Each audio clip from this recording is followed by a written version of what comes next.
हाँ जी विद्यार्थियों सारिਆਂ ਨੂੰ ਸਤਿ ਸ੍ਰੀ ਅਕਾਲ ਤੇ ਤੁਹਾਡਾ ਸਾਰਿਆਂ ਦਾ ਇੱਕ ਵਾਰੀ ਫਿਰ ਸਵਾਗਤ ਹੈ ਆਪਣੀ ਪੰਜਾਬੀ ਭਾਸ਼ਾ ਦੀ ਜਮਾਤ ਵਿੱਚ ਜਿਹਦੇ ਵਿੱਚ ਆਪਾਂ ਸ਼ਬਦ ਸ਼੍ਰੇਣੀਆਂ ਬਾਰੇ ਗੱਲ ਕਰ ਰਹੇ ਹਾਂ ਤੇ ਸ਼ਬਦ ਸ਼੍ਰੇਣੀਆਂ ਦੇ ਵਿੱਚ ਆਪਾਂ ਨਾਮ ਪੜਨਾਮ ਤੇ ਵਿਸ਼ੇਸ਼ਣ ਪੜ ਚੁੱਕੇ ਹਾਂ।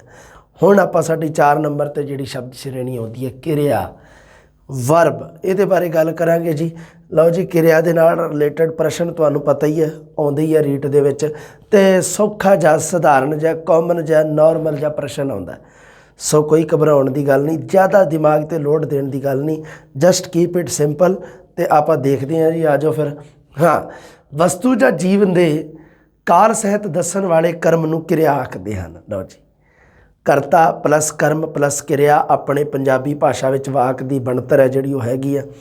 तो 3 नंबर पर जोड़ा आता है किरिया वो बारे आप पढ़ना है। वाक बनतर दे विच तीजे नंबर पर आता जोड़ा एक सधारण वाक की बनतर जी होंगी है वो होंगी है करता प्लस कर्म प्लस किरिया। तो 3 नंबर पर आती है किरिया। सो 3 नंबर किरिया करने वाला जोड़ा है किरिया वस्तु या जीव के काल सहित दस्सण वाले कर्म नूं किरिया आख्या जाता है। काल सहित दसना, समय सहित दसना, काल मतलब समा, समय सहित दसना।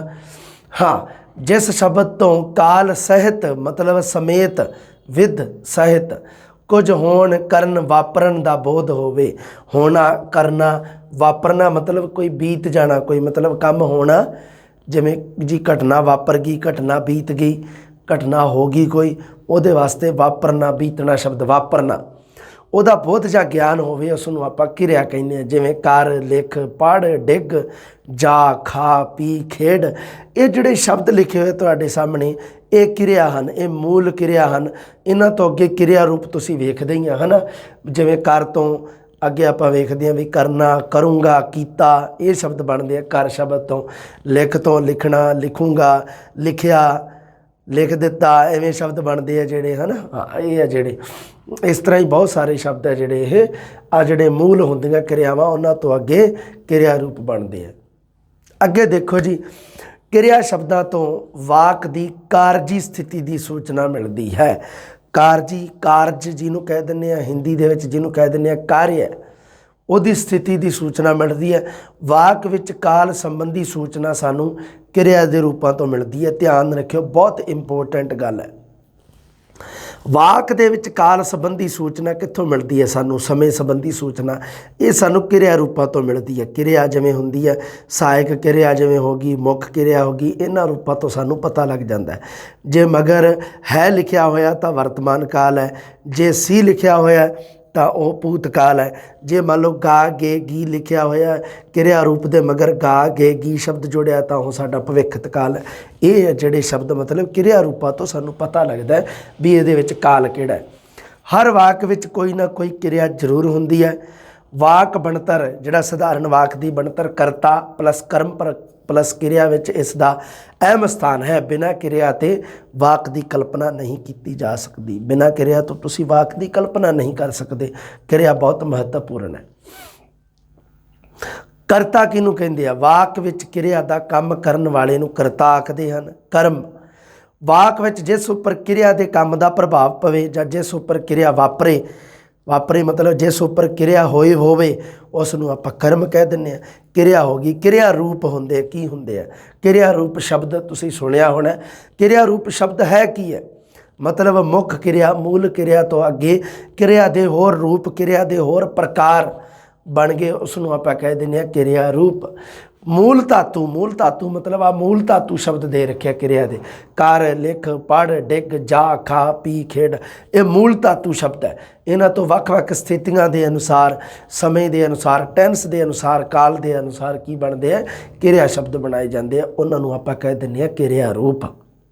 हाँ जी, जिवें मूल धातु कर तो तुसीं किन्ने बना सकते हो? करना करदा करिया कीता करो करेगा। लिख तो लिखना लिखदा लिखिया लिखो लिखेगा। जा तो जांदा गया जाएगा जाना। खेड खेडना खेडिया खेडेगा खेडदा। सो ये शब्द है जिहड़े ये साडे मूल धातु है, मूल क्रियावां ने। इन्हां तो अगे किरिया रूप देख लो किन्ने बनते हैं, इस प्रकार नाल बनते हैं। हाँ, किरिया दीयां किस्मां, किरिया दी कई प्रकार दे नाल वंड तुसीं देखी है ना। किरिया दे भेद कई प्रकार दे हुंदे आ। एक तां जिहड़ी मेन हुंदी है अपनी आकर्मक ते साकर्मक। ਉਹ ਹੈ ਜਿਹੜੀ ਉਹ ਦੇਖੀਏ ਪਹਿਲੇ ਪ੍ਰਕਾਰ ਦੀ ਵੰਡ ਹੈ। ਫਿਰ ਦੂਜੇ ਪ੍ਰਕਾਰ ਨਾਲ ਆਪਾਂ ਦੇਖਦੇ ਹਾਂ, ਉਹਦੇ ਵਿੱਚ 3 ਪ੍ਰਕਾਰ ਦੀਆਂ ਕਿਰਿਆਵਾਂ ਹੁੰਦੀਆਂ, ਇੱਕ ਸਧਾਰਨ, ਇੱਕ ਪ੍ਰੇਰਨਾਰਥਕ, ਇੱਕ ਦੋਹਰੀ ਪ੍ਰੇਰਨਾਰਥਕ। ਤੀਜੇ ਪ੍ਰਕਾਰ ਦੀ ਵੰਡ 'ਚ ਇੱਕ ਹੁੰਦੀ ਹੈ ਇਕਹਿਰੀ ਕਿਰਿਆ, ਇੱਕ ਸੰਯੁਕਤ ਕਿਰਿਆ। ਚੌਥੇ ਪ੍ਰਕਾਰ ਦੀ ਵੰਡ ਹੁੰਦੀ ਹੈ ਇੱਕ ਮੂਲ ਕਿਰਿਆ ਅਤੇ ਇੱਕ ਸਹਾਇਕ ਕਿਰਿਆ। ਹੁਣ ਇਹਦੇ ਵਿੱਚ ਕੀ ਹੈ, ਇਸ ਤਰ੍ਹਾਂ ਦਾ ਪ੍ਰਸ਼ਨ ਇੱਕ ਤਾਂ ਨਹੀਂ ਬਣਦਾ, ਅਗਰ ਬਣਦਾ ਹੈ ਤਾਂ ਉਹ ਉੱਪਰ ਹੀ ਬਣਦਾ ਹੈ ਵੀ ਕਿਰਿਆ ਕਿੰਨੇ ਪ੍ਰਕਾਰ ਦੀਆਂ ਹੁੰਦੀਆਂ ਜੀ? 2 ਪ੍ਰਕਾਰ ਦੀਆਂ, ਇੱਕ ਆਕਰਮਕ ਅਤੇ ਇੱਕ ਸਾਕਰਮਕ। ਪਹਿਲੇ ਪ੍ਰਕਾਰ ਦੀ ਵੰਡ ਦੇ ਨਾਲ ਹੀ ਸੰਬੰਧਿਤ ਪ੍ਰਸ਼ਨ ਹੁੰਦਾ, ਉਸ ਤੋਂ ਬਾਅਦ ਨਹੀਂ। ਉਸ ਤੋਂ ਬਾਅਦ ਤਾਂ ਆਪਾਂ ਕਿਰਿਆ ਰੂਪ ਪੜ੍ਹਨੇ ਆ ਬਸ। ਜਦੋਂ ਆਪਾਂ ਇਹਨਾਂ ਚੀਜ਼ਾਂ ਨੂੰ ਸਮਝ ਗਏ ਤਾਂ ਸਮਝੋ ਸਾਨੂੰ ਕਿਰਿਆ ਦੀ ਸਮਝ ਆ ਗਈ ਕਹਾਣੀ।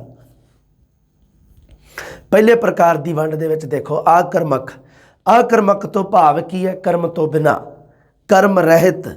ਵਾਕ ਵਿੱਚ ਜਿਸ ਕਿਰਿਆ ਦਾ ਕਰਮ ਨਾ ਹੋਵੇ ਪਰ ਕਰਤਾ ਹੋਵੇ ਅਤੇ ਕੰਮ ਦਾ ਪ੍ਰਭਾਵ ਕਰਤਾ ਉੱਪਰ ਪਵੇ। ਵੈਸੇ ਤਾਂ ਕੰਮ ਦਾ ਪ੍ਰਭਾਵ ਕਰਮ ਉੱਪਰ ਪੈਂਦਾ, ਕਰਮ ਦੇ ਉੱਪਰ, ਪਰ ਇੱਥੇ ਕੀ ਹੈ ਵੀ ਕੰਮ ਦਾ ਪ੍ਰਭਾਵ, ਕਿਉਂਕਿ ਕਰਮ ਤਾਂ ਹੈ ਨਹੀਂ, ਆਕਰਮਕ ਆ, ਤਾਂ ਉਸ ਸਥਿਤੀ ਦੇ ਵਿੱਚ ਕੰਮ ਦਾ ਪ੍ਰਭਾਵ, ਕਿਰਿਆ ਦੇ ਕੰਮ ਦਾ ਪ੍ਰਭਾਵ ਕਰਤਾ ਦੇ ਉੱਪਰ ਪੈਂਦਾ ਹੈ, ਕਰਮ ਦੇ ਉੱਪਰ ਨਹੀਂ ਪੈਂਦਾ, ਕਿਉਂਕਿ ਕਰਮ ਉਸ ਵਾਕ ਦੇ ਵਿੱਚ ਨਹੀਂ ਹੈ। ਵਾਕ ਦੀ ਬਣਤਰ ਕੀ ਹੈ? ਕਰਤਾ ਪਲਸ ਕਿਰਿਆ, ਬਸ ਇਸ ਨੂੰ ਕਿਹਾ ਜਾਂਦਾ ਆਕਰਮਕ ਕਿਰਿਆ। ਬਾਲਕ ਹੱਸਦਾ ਹੈ, ਪੰਛੀ ਉੱਡਦਾ ਹੈ, ਮੀਂਹ ਵਰਦਾ ਹੈ, ਮੱਝਾਂ ਨਹਾਉਂਦੀਆਂ ਹਨ। ਦੇਖੋ ਹਿੰਦੀ ਦੇ ਵਿੱਚ ਤੁਸੀਂ ਕਿਵੇਂ ਵੀ ਪ੍ਰਕਾਰ ਦੇ ਕੋਈ ਹਾਰਡ ਪ੍ਰਸ਼ਨ ਬਹੁਤ ਪੜ੍ਹਦੇ ਹੋਵੋਗੇ, ਪਰ ਪੰਜਾਬੀ ਦੇ ਵਿੱਚ ਬਹੁਤ ਸਧਾਰਨ ਲੈਵਲ ਦਾ ਪ੍ਰਸ਼ਨ ਪੁੱਛਿਆ ਜਾਂਦਾ ਹੈ ਆਕਰਮਕ ਜਾਂ ਸਾਕਰਮਕ ਦੇ ਵਿੱਚੋਂ। ਘਬਰਾਉਣ ਦੀ ਲੋੜ ਨਹੀਂ। ਤੁਸੀਂ ਹੁਣ ਇੱਥੇ ਮੰਨ ਲਓ ਇਸ ਤਰ੍ਹਾਂ ਕੋਈ ਸੋਚੀ ਜਾਓ ਦਿਮਾਗ ਦੇ ਵਿੱਚ ਵੀ ਇਹਦਾ ਕੀ ਬਣੂਗਾ, ਇਹਦਾ ਬਣੂ, ਕਿਉਂਕਿ ਹਿੰਦੀ ਦੇ ਤੁਸੀਂ ਪੜ੍ਹ ਰੱਖੇ ਆ ਬਹੁਤ ਸਾਰਿਆਂ ਨੇ, ਤੁਸੀਂ ਹਿੰਦੀ ਦੇ ਮਹਾਂਗਿਆਨੀ ਹੋ, ਹੈ ਨਾ। ਉਹ ਕਿਉਂਕਿ ਬਹੁਤ ਸਾਰੇ ਵਿਦਿਆਰਥੀਆਂ ਨੇ ਅੱਜ ਕੱਲ੍ਹ ਵੀਡੀਓ ਚੱਲ ਰਹੀਆਂ YouTube ਵਗੈਰਾ 'ਤੇ ਕਾਮਨ ਵੇਖੀਆਂ ਹੁੰਦੀਆਂ, ਉਦਾਹਰਨਾਂ ਇਕੱਠੀਆਂ ਕੀਤੀਆਂ ਹੁੰਦੀਆਂ, ਫਿਰ ਵਿਦਿਆਰਥੀ ਪੁੱਛ ਲੈਂਦੇ ਆ ਸਰ ਇਹਦਾ ਕੀ, ਇਹਦਾ ਕੀ? ਕਿਉਂਕਿ ਹੁਣ ਮੈਂ ਤਾਂ ਹਿੰਦੀ ਜ਼ਿਆਦਾ ਨਹੀਂ ਪੜ੍ਹਿਆ, ਮੈਂ ਤਾਂ ਉਹੀ ਪੜ੍ਹਿਆ, ਮੇਰੀ ਇੱਕ ਲਿਮਟ ਆ, ਮੇਰਾ ਇੱਕ ਦਾਇਰਾ ਹੈ, ਉਸ ਦਾਇਰੇ ਨੂੰ ਮੈਂ ਨਹੀਂ ਛੱਡਦਾ, ਕਿਉਂਕਿ ਉਸ ਦਾਇਰੇ ਤੋਂ ਬਾਹਰ ਜਾਣ ਦਾ ਕੋਈ ਫਾਇਦਾ ਨਹੀਂ ਹੈ। ਇਹਦੇ ਵਿੱਚ ਵਿਦਿਆਰਥੀਆਂ ਦਾ ਘਾਟਾ ਹੈ। ਤਾਂ ਵਿਦਿਆਰਥੀਆਂ ਦਾ ਨੁਕਸਾਨ ਨਹੀਂ ਕਰਨਾ ਆਪਾਂ, ਵਿਦਿਆਰਥੀਆਂ ਦਾ ਨਫਾ ਕਰਨਾ ਹੈ, ਉਹਨਾਂ ਨੂੰ ਵਾਧੇ ਦੇ ਵਿੱਚ ਲਿਆਉਣਾ। ਉਹਦੇ ਵਿੱਚ ਕੀ ਹੋਊਗਾ, ਆਪਾਂ ਉਨੀ ਗੱਲ ਹੀ ਕਰਨੀ ਹੈ ਜਿਹੜੀ ਐਗਜ਼ਾਮ ਦੀ ਦ੍ਰਿਸ਼ਟੀ ਤੋਂ ਮਹੱਤਵਪੂਰਨ ਹੈ। ਬਸ ਤੁਹਾਡੇ ਰੀਟ ਵਾਲੇ ਐਗਜ਼ਾਮ ਦੇ ਵਿੱਚ ਆਕਰਮਕ ਅਤੇ ਸਾਕਰਮਕ ਦੇ ਆਈ ਉਦਾਹਰਨ ਪੜ੍ਹ ਲਿਓ ਅਤੇ ਇਹਨਾਂ ਦੇ ਵਿੱਚੋਂ ਹੀ ਜਾਂ ਇਹਨਾਂ ਦੇ ਵਰਗਾ ਉਦਾਹਰਨ ਤੁਸੀਂ ਉਸ ਦੇਖ ਲਿਓ। ਬਹੁਤ ਕਾਮਨ ਉਦਾਹਰਨ ਆਉਂਦਾ। ਕਈ ਵਾਰੀ ਆਪਾਂ ਜ਼ਿਆਦਾ ਗਿਆਨ ਆਪਾਂ ਇਕੱਠਾ ਕਰਨ ਦੇ ਵਿੱਚ ਕੀ ਹੋ ਜਾਂਦਾ, ਕਾਮਨ ਜਿਹੜੀਆਂ ਚੀਜ਼ਾਂ ਹੁੰਦੀਆਂ ਉਹਨਾਂ ਨੂੰ ਆਪਾਂ ਵਿਸਾਰ ਦਿੰਦੇ ਹਾਂ। ਅੱਗੇ ਦੇਖ ਲਓ ਉਦਾਹਰਨਾਂ, ਰਵੀ ਖੇਡਦਾ ਹੈ, ਲਤਾ ਗਾਉਂਦੀ ਹੈ, ਕਾਲਾ ਘੋੜਾ ਦੌੜ ਗਿਆ। ਸੋ ਇਹਦੇ ਵਿੱਚ ਕੀ ਹੈ, ਇਹ ਜਿਹੜੀਆਂ ਉਦਾਹਰਨ ਹੈ ਇਹ ਕਰਮ ਰਹਿਤ ਹੈ ਇਹਨਾਂ ਦੇ ਵਿੱਚ। ਸੋ ਇਹ ਵਾਕ ਦੀ ਬਣਤਰ ਹੈ ਕਰਤਾ ਪਲਸ ਕਿਰਿਆ, ਇਸ ਕਰਕੇ ਇਹਨਾਂ ਦੇ ਵਿੱਚ ਕਰਮ ਨਹੀਂ ਹੈ। ਹੁਣ ਆ ਗਿਆ ਜੀ ਸਾਕਰਮਕ ਕਿਰਿਆ। ਸਾਕਰਮਕ ਤੋਂ ਭਾਵ ਹੁੰਦਾ ਕਰਮ ਸਹਿਤ, ਆਕਰਮਕ ਤੋਂ ਭਾਵ ਹੁੰਦਾ ਕਰਮ ਰਹਿਤ ਬਿਨਾਂ ਕਰਮ ਤੋਂ, ਅਤੇ ਸਾਕਰਮਕ ਹੁੰਦਾ ਕਰਮ ਸਮੇਤ ਜਾਂ ਕਰਮ ਸਹਿਤ। ਜਦੋਂ ਵਾਕ ਵਿੱਚ ਕਿਰਿਆ ਦਾ ਕਰਤਾ ਅਤੇ ਕਰਮ ਦੋਨੋਂ ਹੋਣ ਅਤੇ ਕਿਰਿਆ ਦੇ ਕੰਮ ਦਾ ਪ੍ਰਭਾਵ ਕਰਮ ਉੱਤੇ ਪਵੇ, ਕਿਰਿਆ ਦੇ ਕੰਮ ਦਾ ਪ੍ਰਭਾਵ ਕਰਮ ਉੱਤੇ ਪਵੇ, ਉਸ ਸਥਿਤੀ ਦੇ ਵਿੱਚ ਵਾਕ ਹੈ ਜਿਹੜਾ ਉਹ ਸਧਾਰਨ ਵਾਕ ਦੀ ਬਣਤਰ ਵਾਲਾ ਬਣਦਾ ਕਰਤਾ ਪਲਸ ਕਰਮ ਪਲਸ ਕਿਰਿਆ। ਰਵੀ ਹਾਕੀ ਖੇਡਦਾ ਹੈ, ਲਤਾ ਗੀਤ ਗਾਉਂਦੀ ਹੈ, ਬੱਚੇ ਤਮਾਸ਼ਾ ਦੇਖਦੇ ਹਨ, ਅਧਿਆਪਕ ਜੀ ਅਖਬਾਰ ਪੜ੍ਹ ਰਹੇ ਹਨ, ਮਾਤਾ ਜੀ ਰੋਟੀ ਪਕਾਉਂਦੇ ਹਨ, ਕੁਲਵੰਤ ਨੇ ਰੋਟੀ ਖਾਧੀ, ਅੱਗ ਨੇ ਲੱਕੜਾਂ ਦੇ ਢੇਰ ਨੂੰ ਸਾੜ ਦਿੱਤਾ। ਹੁਣ ਇਹਦੇ ਵਿੱਚ ਦੇਖੋ ਜੀ ਹਾਕੀ ਸ਼ਬਦ ਹੈ, ਗੀਤ ਸ਼ਬਦ ਹੈ, ਤਮਾਸ਼ਾ ਸ਼ਬਦ ਹੈ, ਅਖਬਾਰ ਹੈ, ਰੋਟੀ ਹੈ ਅਤੇ ਉਸ ਤੋਂ ਬਾਅਦ ਲੱਕੜਾਂ ਦਾ ਢੇਰ ਹੈ। ਇਹ ਸ਼ਬਦ ਹੈ ਜਿਹੜੇ ਇਹ ਸਾਡੇ ਹੈਗੇ ਆ ਕਰਮ ਸ਼ਬਦ ਹਨ। ਇਹ ਕਰਮ ਸ਼ਬਦ ਆਏ ਵੇ ਹੈ ਵਾਕ ਦੇ ਵਿੱਚ, ਇਹਦਾ ਮਤਲਬ ਇਹ ਜਿਹੜਾ ਕਿਰਿਆ ਰੂਪ ਹੈ ਉਹ ਕਰਮ ਸਹਿਤ ਹੈ, ਸਾਕਰਮਕ ਕਿਰਿਆ। ਹੁਣ ਦੇਖੋ ਜੀ ਆਵੇ, ਜਦੋਂ ਕਿਸੇ ਵਾਕ ਵਿੱਚ 2 ਕਰਮ ਹੋਣ ਤਾਂ ਉਸ ਨੂੰ 2 ਕਰਮਕ ਕਿਰਿਆ ਕਿਹਾ ਜਾਂਦਾ ਹੈ। ਕਾਮਨ ਜੀ ਗੱਲ ਹੈ, ਧਿਆਨ ਦੇ ਵਿੱਚ ਰੱਖਣੀ ਹੈ ਤੁਸੀਂ। ਇਹਨਾਂ ਵਾਕਾਂ ਵਿੱਚ ਇੱਕ ਪ੍ਰਧਾਨ ਕਰਮ ਹੁੰਦਾ ਹੈ ਅਤੇ ਦੂਜਾ ਅਪ੍ਰਧਾਨ ਕਰਮ ਹੁੰਦਾ ਹੈ। ਜਿਵੇਂ ਉਦਾਹਰਨ ਦੇਖ ਲਓ, ਵਿੱਕੀ ਨੇ ਸੱਪ ਨੂੰ ਸੋਟੀ ਨਾਲ ਮਾਰਿਆ, ਗੁਰਚਰਨ ਨੇ ਰਜਿੰਦਰ ਨੂੰ ਚਿੱਠੀ ਲਿਖੀ। ਇਹ ਆ ਜਿਹੜੇ ਇਹਦੇ ਵਿੱਚ 2-2 ਉਦਾਹਰਨ ਦਿੱਤੇ ਹੋਏ ਆ, 2-2 ਕਰਮ ਦਿੱਤੇ ਹੋਏ ਆ। ਸੋ ਪਹਿਲੇ ਦੇ ਵਿੱਚ ਕੀ ਹੈ, ਸੱਪ ਅਤੇ ਸੋਟੀ 2 ਕਰਮ ਦਿੱਤੇ ਹੋਏ ਆ, ਅਤੇ ਦੂਸਰੇ ਦੇ ਵਿੱਚ ਰਜਿੰਦਰ ਅਤੇ ਚਿੱਠੀ, ਇਹ ਦੋਨੋਂ ਕਰਮ ਸ਼ਬਦ ਨੇ। ਸੋ ਇਹਨਾਂ ਦੇ ਵਿੱਚੋਂ ਇੱਕ ਪ੍ਰਧਾਨ ਕਰਮ ਹੈ ਅਤੇ ਇੱਕ ਸਾਡਾ ਕਿਹੜਾ ਹੈ, ਦੂਸਰਾ ਅਪ੍ਰਧਾਨ ਕਰਮ ਹੈ। ਹੁਣ ਆ ਗਈ ਜੀ ਦੂਜੇ ਪ੍ਰਕਾਰ ਦੀ ਵੰਡ। ਦੂਜੇ ਪ੍ਰਕਾਰ ਦੀ ਵੰਡ ਦੇ ਵਿੱਚ ਆਪਾਂ ਪੜ੍ਹਦੇ ਹਾਂ ਸਧਾਰਨ ਕਿਰਿਆ, ਪ੍ਰੇਰਨਾਰਥਕ ਕਿਰਿਆ ਅਤੇ ਦੋਹਰੀ ਪ੍ਰੇਰਨਾਰਥਕ ਕਿਰਿਆ। ਹੁਣ ਆ ਗਈ ਜੀ ਸਧਾਰਨ ਕਿਰਿਆ ਕਿਹੜੀ ਹੁੰਦੀ ਹੈ। ਜਦੋਂ ਕਿਰਿਆ ਦੇ ਕੰਮ ਨੂੰ ਕਰਨ ਵਾਲਾ ਜਿਹੜਾ ਕਰਤਾ ਹੈ ਕਰਮ ਨੂੰ ਆਪ ਹੋਵੇ, ਭਾਵ ਕਿਰਿਆ ਦੇ ਜਿਸ ਰੂਪ ਤੋਂ ਪਤਾ ਲੱਗੇ ਕਿ ਕਿਰਿਆ ਕਰਨ ਵਾਲਾ ਕਰਤਾ ਆਪ ਹੈ, ਉਸ ਨੂੰ ਕਿਹਾ ਜਾਂਦਾ ਹੈ ਕਿਰਿਆ ਦਾ ਸਧਾਰਨ ਰੂਪ। ਸਧਾਰਨ ਕਿਰਿਆ ਹੁੰਦੀ ਹੈ।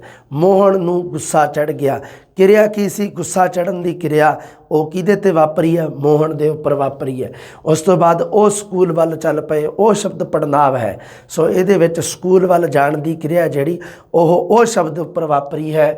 ਗਗਨ ਕਿਤਾਬ ਪੜ੍ਹਦੀ ਹੈ, ਕਿਤਾਬ ਪੜ੍ਹਨ ਦੀ ਕਿਰਿਆ ਗਗਨ ਦੇ ਉੱਪਰ ਵਾਪਰ ਰਹੀ ਹੈ। ਸੋ ਇਹਨਾਂ ਦਾ ਆਪਸ ਦੇ ਵਿੱਚ ਸੰਬੰਧ ਹੈ। ਕਰਨਾ ਜਿਹੜਾ ਕਰਤਾ ਹੈ ਵਾਕ ਦੇ ਵਿੱਚ ਉਹ ਕਰਮ ਕਰਨ ਵਾਲਾ ਆਪ ਖੁਦ ਹੈ। ਇਸ ਕਰਕੇ ਇਸ ਨੂੰ ਕਿਹਾ ਜਾਂਦਾ ਹੈ ਸਧਾਰਨ ਕਿਰਿਆ। ਪ੍ਰੇਰਨਾਰਥਕ ਕਿਰਿਆ ਕਿਹਨੂੰ ਕਹਿੰਦੇ ਆ? ਜਦੋਂ ਕਿਰਿਆ ਦਾ ਕੰਮ ਕਰਤਾ ਤੋਂ ਛੁੱਟ, ਮਤਲਬ ਕਰਤਾ ਨੂੰ ਛੱਡ ਕੇ, ਕਰਤਾ ਤੋਂ ਇਲਾਵਾ ਉਸ ਤੋਂ ਛੁੱਟ ਕੇ, ਛੱਡ ਕੇ ਕਿਸੇ ਹੋਰ ਕੋਲੋਂ ਕਰਵਾਇਆ ਜਾਵੇ। ਭਾਵ ਦੂਸਰੀ ਪਰਿਭਾਸ਼ਾ ਦਿੱਤੀ ਹੈ ਕਿਵੇਂ ਕਿ ਕਿਰਿਆ ਦੇ ਜਿਸ ਰੂਪ ਤੋਂ ਇਹ ਪਤਾ ਲੱਗੇ ਕਿ ਕਿਰਿਆ ਕਰਤਾ ਤੋਂ ਇਲਾਵਾ ਕਿਸੇ ਦੂਜੇ ਤੋਂ ਕਰਵਾਈ ਗਈ ਹੈ। ਜਿਹੜਾ ਸਬਜੈਕਟ ਹੈ ਕਿਰਿਆ ਦੇ ਵਿੱਚ ਉਹ ਜਿਹੜਾ ਮਤਲਬ ਉਹ ਕਰਮ ਨਹੀਂ ਕਰ ਰਿਹਾ, ਕੋਈ ਹੋਰ ਹੈ ਇੱਕ ਸਬਜੈਕਟ ਉਹ ਕੰਮ ਕਰ ਰਿਹਾ। ਦੇਖੋ ਉਸ ਨੂੰ ਕਿਹਾ ਜਾਂਦਾ ਪ੍ਰੇਰਨਾਰਥਕ ਕਿਰਿਆ, ਮਤਲਬ ਕਿਸੇ ਨੂੰ ਪ੍ਰੇਰਨਾ ਦੇ ਕੇ ਕੰਮ ਕਰਵਾਉਣਾ, ਪ੍ਰੇਰਨਾਰਥਕ।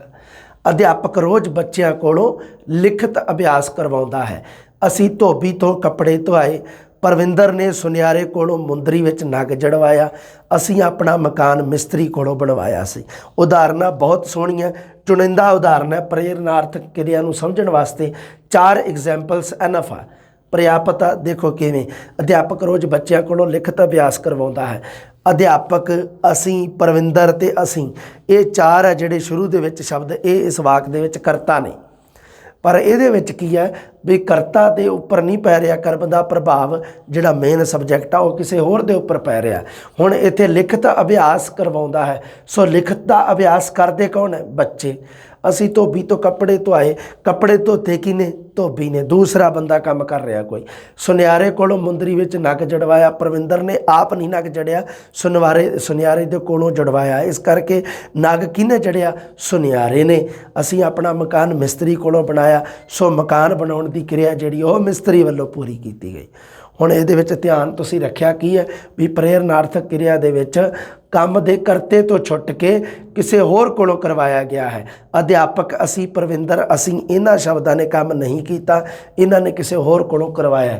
ਅਧਿਆਪਕ ਨੇ ਪਾਠ ਪੜ੍ਹਵਾਇਆ, ਲਿਖਤ ਅਭਿਆਸ ਕਰਵਾਇਆ ਬੱਚਿਆਂ ਤੋਂ, ਬੱਚਿਆਂ ਨੇ ਕੀਤਾ ਕੰਮ। ਧੋਬੀ ਨੇ ਧੋਤੇ ਕੱਪੜੇ, ਸੁਨਿਆਰੇ ਨੇ ਨਗ ਜੜਿਆ, ਮਿਸਤਰੀ ਨੇ ਮਕਾਨ ਬਣਾਇਆ। ਦੋਹਰੀ ਪ੍ਰੇਰਨਾਰਥਕ। ਜਦੋਂ ਕਿਰਿਆ ਦਾ ਕੰਮ ਕਰਤਾ ਵੱਲੋਂ ਕਿਸੇ ਦੂਜੇ ਵਿਅਕਤੀ ਨੂੰ ਪ੍ਰੇਰਨਾ ਦੇ ਕੇ ਤੀਜੇ ਵਿਅਕਤੀ ਤੋਂ ਕਰਵਾਇਆ ਜਾਵੇ, ਉਹਨੂੰ ਆ ਗਿਆ ਦੋਹਰੀ ਪ੍ਰੇਰਨਾਰਥਕ। 2 ਵਾਰੀ ਕੰਮ ਦਾ ਕੀ ਹੋ ਗਿਆ? ਟਰਾਂਸਲੇਸ਼ਨ ਹੋ ਗਿਆ। ਦੇਖੋ ਕਿਵੇਂ ਹੋਇਆ। ਕਰਤਾ ਨੇ ਪਹਿਲਾਂ ਇੱਕ ਦੂਸਰੇ ਬੰਦੇ ਨੂੰ ਪ੍ਰੇਰਨਾ ਕੀਤੀ, ਉਸ ਦੂਸਰੇ ਬੰਦੇ ਨੇ ਇੱਕ ਤੀਸਰੇ ਬੰਦੇ ਤੋਂ ਕੰਮ ਕਰਵਾਇਆ। ਵਾਕ ਦੇ ਵਿੱਚ ਇਸ ਤਰ੍ਹਾਂ ਦੀ ਸਥਿਤੀ ਹੋ ਜੇ। ਦੇਖੋ ਇੱਕ ਅੱਧਾ ਹੀ ਉਦਾਹਰਨ ਹੈ, ਤੁਸੀਂ ਆਰਾਮ ਨਾਲ ਕਰ ਸਕਦੇ ਹੋ। ਹੁਣ ਦੇਖੋ, ਪਿਤਾ ਜੀ ਹੁਣ ਮੈਂ ਪਾਸ ਹੋ ਗਿਆ ਹਾਂ, ਹੁਣ ਮੈਨੂੰ ਦਰਜੀ ਕੋਲੋਂ ਸੂਟ ਸਿਲਵਾ ਦਿਓ। ਹੁਣ ਇਹ ਜਿਹੜੀ ਉਦਾਹਰਨ ਬਹੁਤ ਸ਼ਾਨਦਾਰ ਹੈ। ਹੁਣ ਦੇਖੋ ਕਿਵੇਂ ਹੈ, ਮੈਂ ਪਾਸ ਹੋ ਗਿਆ ਹਾਂ, ਇਹਦੇ ਵਿੱਚ ਮੁੱਖ ਕਰਤਾ ਕੌਣ ਹੈ? ਮੈਂ ਸ਼ਬਦ ਹੈ ਜਿਹੜਾ ਉਹ ਮੁੱਖ ਕਰਤਾ। ਉਹ ਕਿਹਨੂੰ ਪ੍ਰੇਰਨਾ ਦੇ ਰਿਹਾ? ਆਪਣੇ ਪਿਤਾ ਜੀ ਨੂੰ। ਪਿਤਾ ਜੀ ਕਿਹਦੇ ਕੋਲੋਂ ਕੰਮ ਕਰਵਾ ਕੇ ਦੇਣਗੇ ਸੂਟ ਸਿਲਵਾਉਣ ਦਾ? ਦਰਜੀ ਕੋਲੋਂ। ਆ ਗਈ ਨਾ ਤੀਜੇ ਸ਼ਖਸ ਕੋਲੇ ਕਿਰਿਆ ਦਾ ਮਤਲਬ ਜਿਹੜਾ ਦੋਹਰੀ ਪ੍ਰੇਰਨਾਰਥਕ ਕਿਰਿਆ ਜਿਹੜੀ ਉਹ ਕਿਵੇਂ ਤੀਜੇ ਸ਼ਖਸ ਤੋਂ ਕੰਮ ਕਰਵਾਉਂਦੀ ਹੈ। ਮੈਨੂੰ ਖੱਤ ਪੜ੍ਹਨਾ ਨਹੀਂ ਆਇਆ, ਇਸ ਲਈ ਮੇਰੇ ਗੁਆਂਢੀ ਨੇ ਆਪਣੇ ਬੱਚੇ ਕੋਲੋਂ ਪੜ੍ਹਵਾ ਕੇ ਦਿੱਤਾ। ਹੁਣ ਇਹ ਉਦਾਹਰਨ ਹੈ ਜਿਹੜਾ ਦੋਹਰੀ ਪ੍ਰੇਰਨਾਰਥਕ ਕਿਰਿਆ ਦਾ। ਮੈਨੂੰ ਖੱਤ ਪੜ੍ਹਨ ਦੀ ਕਿਰਿਆ ਨਹੀਂ ਆਈ, ਗੁਆਂਢੀ ਨੇ ਕੀ ਕੀਤਾ? ਦੂਸਰੇ ਬੰਦੇ ਨੇ ਆਪਣੇ ਤੀਸਰੇ ਬੰਦੇ ਕੋਲੋਂ ਆਪਣੇ ਬੱਚੇ ਕੋਲੋਂ ਖੱਤ ਪੜਵਾ ਕੇ ਦਿੱਤਾ। ਤੀਸਰੀ ਜਗ੍ਹਾ ਤੇ ਕਿਰਿਆ ਦਾ ਰੂਪ ਪੂਰਾ ਹੋਇਆ। ਕਿਰਿਆ ਦੇ 3 ਰੂਪਾਂ ਦੀਆਂ ਉਦਾਹਰਨਾਂ ਦੇਖ ਲਓ। ਲਿਖਣਾ, ਲਿਖਾਉਣਾ, ਲਿਖਵਾਉਣਾ। ਪਕੜਨਾ, ਪਕੜਾਉਣਾ, ਪਕੜਵਾਉਣਾ। ਪੜ੍ਹਨਾ, ਪੜ੍ਹਾਉਣਾ, ਪੜ੍ਹਵਾਉਣਾ। ਕਰਨਾ, ਕਰਾਉਣਾ, ਕਰਵਾਉਣਾ। ਸਿੱਖਣਾ, ਸਿਖਾਉਣਾ, ਸਿਖਵਾਉਣਾ। ਤੋੜਨਾ, ਤੁੜਾਉਣਾ, ਤੁੜਵਾਉਣਾ। ਜੜਨਾ, ਜੜਾਉਣਾ, ਜੜਵਾਉਣਾ। ਹੁਣ ਇਹ ਆ ਜਿਹੜੇ ਇਹ ਤੁਸੀਂ ਇੱਕ ਮਤਲਬ ਕੀ ਆ ਵੀ ਉਦਾਹਰਨ ਹੈ ਇੱਕ ਮਾਤਰ। ਸਧਾਰਨ ਕਿਰਿਆ ਕਿਵੇਂ ਹੁੰਦੀ ਆ, ਉਹਦੀ ਪ੍ਰੇਰਨਾਰਥਕ ਕਿਰਿਆ ਕਿਵੇਂ ਵਰਤੀ ਜਾਂਦੀ ਹੈ ਤੇ ਦੋਹਰੀ ਪ੍ਰੇਰਨਾਰਥਕ ਕਿਰਿਆ ਕਿਵੇਂ ਵਰਤੀ ਜਾਂਦੀ ਹੈ। ਹੁਣ ਆ ਗਈ ਜੀ ਤੀਜੀ ਪ੍ਰਕਾਰ ਦੀ ਵੰਡ। ਇੱਕ ਹੁੰਦੀ ਹੈ ਇਕਹਿਰੀ ਕਿਰਿਆ ਤੇ ਇੱਕ ਹੁੰਦੀ ਹੈ ਸੰਯੁਕਤ ਕਿਰਿਆ। ਇਕਹਿਰੀ ਸ਼ਬਦ ਤੋਂ ਪਤਾ ਲੱਗ ਰਿਹਾ ਇੱਕ, ਜਿਸ ਵਾਕ ਵਿੱਚ ਕਿਰਿਆ ਇੱਕ ਸ਼ਬਦ ਦੀ ਹੋਵੇ, ਜਿਸ ਵਾਕ ਵਿੱਚ ਕਿਰਿਆ ਇੱਕ ਸ਼ਬਦ ਦੀ ਹੋਵੇ ਉਹ ਤਾਂ ਇਕਹਿਰੀ ਕਿਰਿਆ। ਇਹਦਾ ਮਤਲਬ ਕੀ ਹੈ? ਸੰਯੁਕਤ ਕਿਰਿਆ ਦੇ ਵਿੱਚ ਕਿਰਿਆ ਦਾ ਰੂਪ ਇੱਕ ਤੋਂ ਵੱਧ ਕਿਰਿਆ ਸ਼ਬਦਾਂ ਦੇ ਸੰਯੋਗ ਤੋਂ ਬਣਿਆ ਹੋਊਗਾ। ਦੋਨਾਂ ਨੂੰ ਇਕੱਠਾ ਕੰਪੈਰੀਜ਼ਨ ਦੇ ਵਿੱਚ ਕਰ ਲਿਆ ਨਾ ਯਾਦ ਆਪਾਂ। ਇਕਹਿਰੀ ਕਿਰਿਆ ਮਤਲਬ ਜਿਹਦੇ ਵਿੱਚ ਕਿਰਿਆ ਇੱਕ ਸ਼ਬਦ ਦੀ ਹੋਵੇ। ਸੰਯੁਕਤ ਕਿਰਿਆ ਹੁੰਦੀ ਹੈ, ਸੰਯੁਕਤ ਮਤਲਬ ਸੰਯੋਗ ਨਾਲ ਬਣਨੀ। ਜਿਹੜੇ ਵਾਕ ਦੇ ਵਿੱਚ ਕਿਰਿਆ ਦੇ ਕਿਰਿਆ ਇੱਕ ਸ਼ਬਦ ਤੋਂ ਜ਼ਿਆਦਾ ਸ਼ਬਦਾਂ ਦੀ ਹੋਵੇ, ਇੱਕ ਤੋਂ ਜ਼ਿਆਦਾ, ਉਹਨੂੰ ਸੰਯੁਕਤ ਕਿਰਿਆ। ਮੈਂ ਪੁਸਤਕ ਪੜ੍ਹੀ, ਬਲਜੀਤ ਸੇਬ ਖਾ, ਤੂੰ ਕਿਤਾਬ ਪੜ੍ਹ। ਇਹ ਜਿਹੜੇ ਤੁਸੀਂ ਵਾਕ ਹੈ ਇਹ ਇਕਹਿਰੀ ਪ੍ਰਕਾਰ ਦੀ ਕਿਰਿਆ। ਇਹਦੇ ਵਿੱਚ ਪੜ੍ਹੀ, ਖਾ ਤੇ ਪੜ੍ਹ ਤਿੰਨ ਹੀ ਸ਼ਬਦ ਆਏ। ਮੈਂ ਪੁਸਤਕ ਪੜ੍ਹੀ, ਪੜ੍ਹੀ ਸ਼ਬਦ ਇਕਹਿਰੀ ਕਿਰਿਆ ਨੂੰ ਦਰਸਾ ਰਿਹਾ, ਇੱਕ ਹੀ ਸ਼ਬਦ ਹੈ। ਬਲਜੀਤ ਸੇਬ ਖਾ, ਖਾ ਸ਼ਬਦ ਹੈ ਜਿਹੜਾ ਉਹ ਕਿਰਿਆ ਦਾ ਇੱਕ ਹੀ ਸ਼ਬਦ ਹੈ। ਤੂੰ ਕਿਤਾਬ ਪੜ੍ਹ ਵਿੱਚ ਪੜ੍ਹ ਸ਼ਬਦ ਹੈ ਜਿਹੜਾ ਉਹ ਇੱਕ ਹੀ ਸ਼ਬਦ ਹੈ ਕਿਰਿਆ ਦਾ।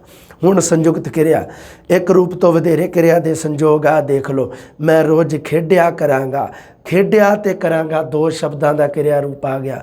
ਘਰ ਆਉਣ ਤੋਂ ਪਹਿਲਾਂ ਘੰਟੀ ਵਜਾ ਦਿਆ ਕਰ, ਵਜਾਉਣਾ, ਅੱਗੋਂ ਦੇਣਾ ਤੇ ਅੱਗੋਂ ਕਰਨਾ, ਤਿੰਨ ਪ੍ਰਕਾਰ ਨਾਲ ਕਿਰਿਆ ਰੂਪ ਆ। ਸੋ ਇਹਦੇ ਵਿੱਚ ਆ ਗਈ ਸੰਯੁਕਤ ਕਿਰਿਆ, ਵਜਾ ਦਿਆ ਕਰ।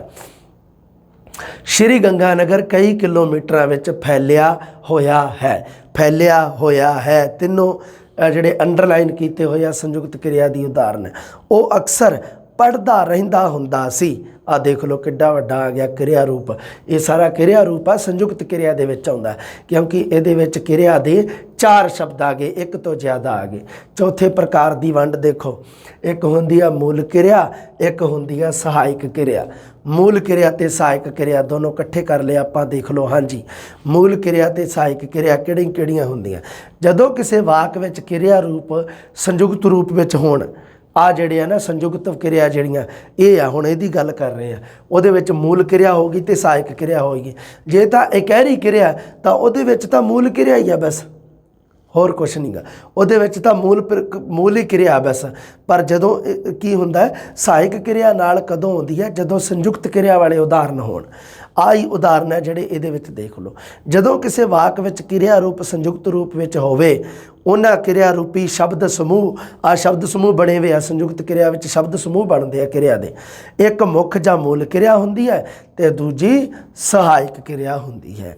ਵਿਹਲੇ ਸਮੇਂ ਵਿਦਿਆਰਥੀ ਹਾਕੀ ਖੇਡਦੇ ਹਨ, ਮਾਤਾ ਜੀ ਮੰਜੇ ਉੱਤੇ ਬੈਠੇ ਹਨ, ਅਧਿਆਪਕ ਨੇ ਇਹ ਪਾਠ ਕੱਲ੍ਹ ਪੜ੍ਹਾਇਆ ਸੀ, ਸਕੂਲ ਲੱਗ ਗਿਆ, ਮੀਂਹ ਪੈਂਦਾ ਹੈ। ਇਹਦੇ ਵਿੱਚ ਖੇਡਦੇ, ਬੈਠੇ, ਪੜ੍ਹਾਇਆ, ਲੱਗ ਤੇ ਪੈਂਦਾ, ਇਹ ਜਿਹੜੇ ਮੂਲ ਕਿਰਿਆਵਾਂ ਹਨ।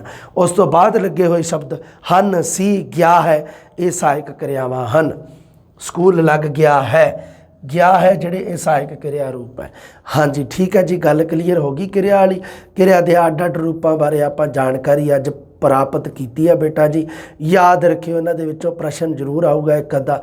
ਜਿਹੜੀਆਂ ਕਿਰਿਆ ਦੀਆਂ ਕਿਸਮਾਂ ਜਿਵੇਂ ਆਕਰਮਕ, ਸਾਕਰਮਕ ਹੋ ਗਿਆ, ਫਿਰ ਸਧਾਰਨ ਪ੍ਰੇਰਨਾਰਥਕ ਤੇ ਦੋਹਰੀ ਪ੍ਰੇਰਨਾਰਥਕ ਹੋ ਗਿਆ, ਫਿਰ ਆ ਗਈ ਸਾਡੀ ਇਕਹਿਰੀ ਕਿਰਿਆ ਤੇ ਸੰਯੁਕਤ ਕਿਰਿਆ, ਫਿਰ ਆ ਗਈ ਚੌਥੇ ਪ੍ਰਕਾਰ ਨਾਲ ਮੂਲ ਕਿਰਿਆ ਤੇ ਸਹਾਇਕ ਕਿਰਿਆ।